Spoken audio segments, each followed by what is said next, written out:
Friends, मी आलेलो आहे देवाघरला एका भन्नाट बीच रिसॉर्टला, ज्याचं नाव आहे बीच कॅसिरोना।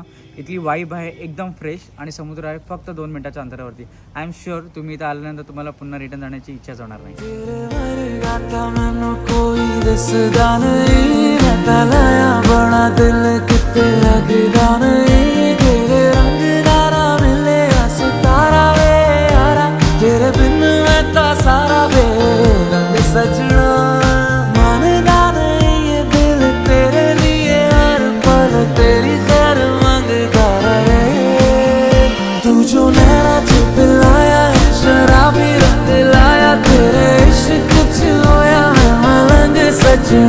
तेरी